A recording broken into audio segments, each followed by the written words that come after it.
une mesure de précaution sans doute. Mesures qui sont toujours habituellement prises et encore plus lorsqu'il s'agit du leader de la course.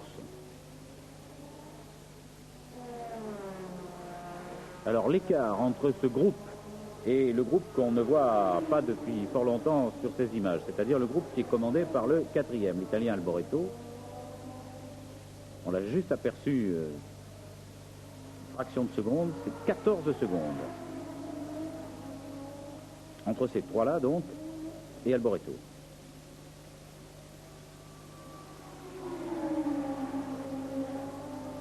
Abandon de François Hinault. C'est le 8e abandon de ce Grand Prix. Il n'y a donc plus de Ligier dans la course. Décidément, l'écurie Ligier aura tout raté cette saison. Alors que devant la situation est toujours aussi sur le fil du rasoir entre Tambay et Fabi et Lauda.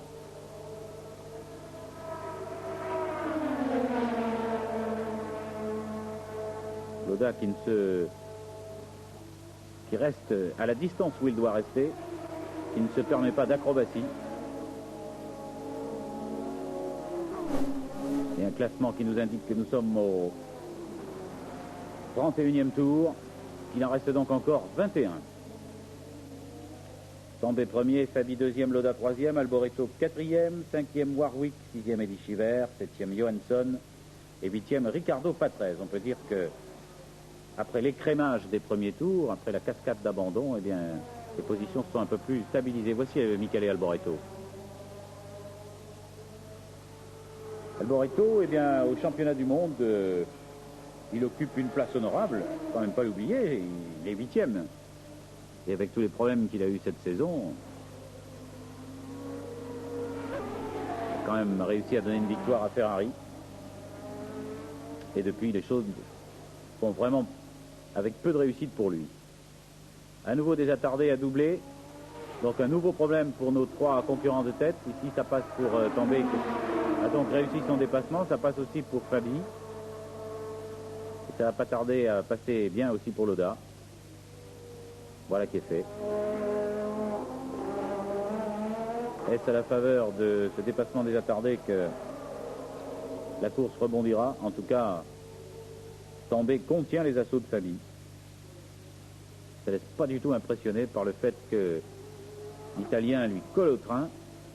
Rottengatter à nouveau, en blanc ici sur la Spirit.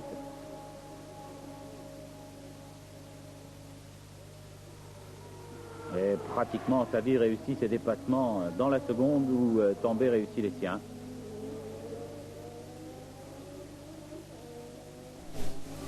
Il faut dire que dans l'ensemble, la plupart des concurrents se laissent dépasser dans ce Grand Prix d'Italie, en tout cas assez remarquablement. Alors que vous avez aperçu sur le bas-côté gauche de la piste, mais alors vraiment entreaperçu, la deuxième Renault, c'est celle de Warwick. Eh bien voilà donc un nouvel abandon.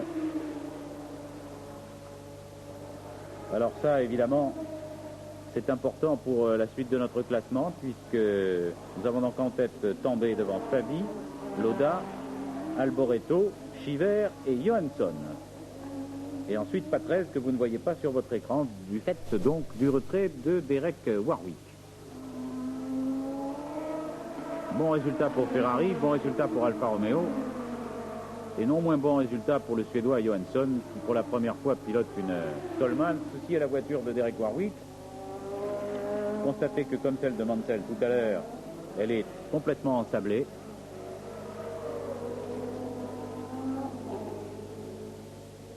On dirait que la voiture n'a pas souffert et qu'il s'agit donc d'un problème mécanique pour Derek Warwick.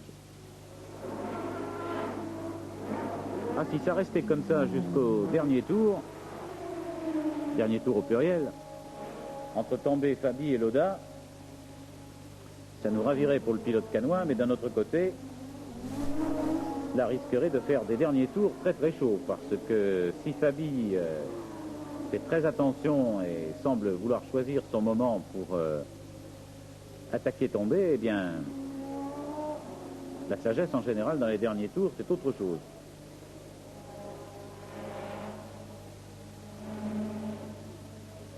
cas, ce qui est sécurisant, c'est que la voiture de Patrick semble marcher à merveille, puisque on aurait pu craindre, dans la mesure où Fabi et Lauda avaient bouché le trou assez vite, que les attaques allaient se multiplier derrière le Français. Il n'en a rien été. Ça prouve qu'il avait ce qu'il faut pour remettre la gomme. Et à propos de gomme, espérons que dans cette affaire, les pneumatiques tiendront le coup. Il n'y a pas de raison a priori.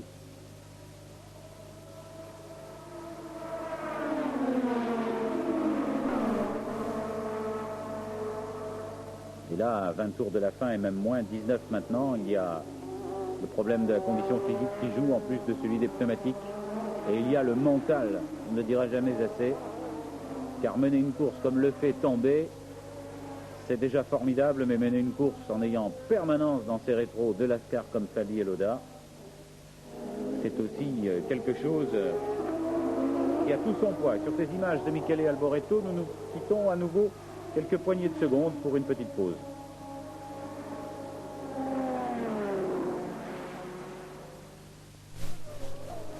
Juste une petite modification, le classement lui n'est pas modifié, mais c'est simplement le fait que Fabi a un tout petit peu décroché de Tambay, que tout à l'heure sur 2 freinages, l'espace d'un dixième de seconde, on a vu quelque chose de noir s'élever à l'arrière de la voiture de Fabi. Lauda est mieux placé que tout le monde pour s'en être rendu compte et il se porte à l'attaque de Fabi qu'il comprend en difficulté. Alors ça, c'est une première attaque de Niki Lauda.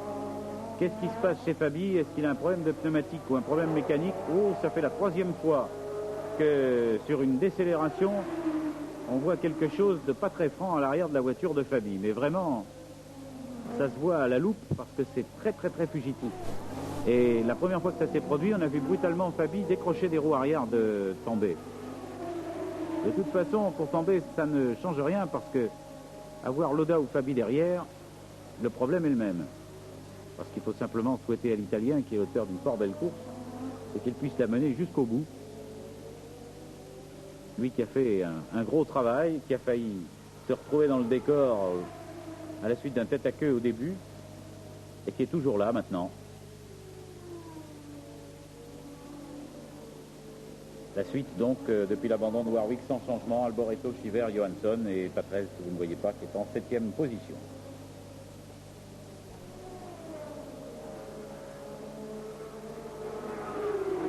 Alors, ça a l'air d'aller à nouveau mieux pour Fabi maintenant,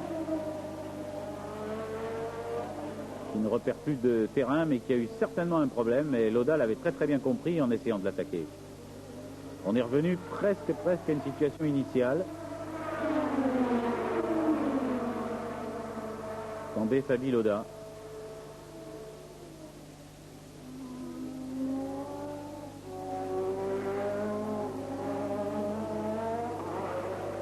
Pour Lauda, donc une 3e place qui lui vaut provisoirement 4 points, soit 58 au championnat du monde.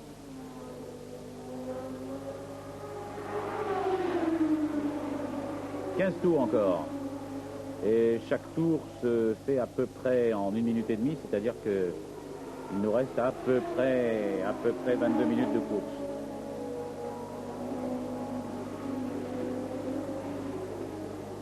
Et Lauda est beaucoup mieux là vis-à-vis de Fabi qu'il ne l'était tout à l'heure. Il y a quand même bien eu quelque chose. Alors qu'on agite le drapeau bleu, le concurrent a tardé pour leur indiquer l'arrivée du trio. Tambay passe. Et c'est Ghinzani sur une Osella à Alfa Romeo qui s'est écarté pour les laisser passer tous les trois. Mais enfin, il s'est vraiment écarté parce que il est allé voir la bordure, et la bordure, il est allé voir l'herbe. C'est jamais très bon pour la suspension d'une voiture. C'est très sportif de la part de Ghinzani de s'être écarté, mais il en a fait peut-être un petit peu trop. Là.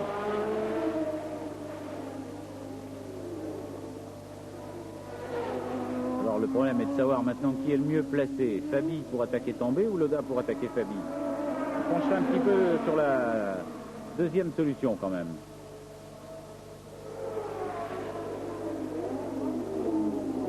McLaren, à cet instant sans doute impuissant, trouvera Alain Prost, il débat en spectateur, fort intéressé.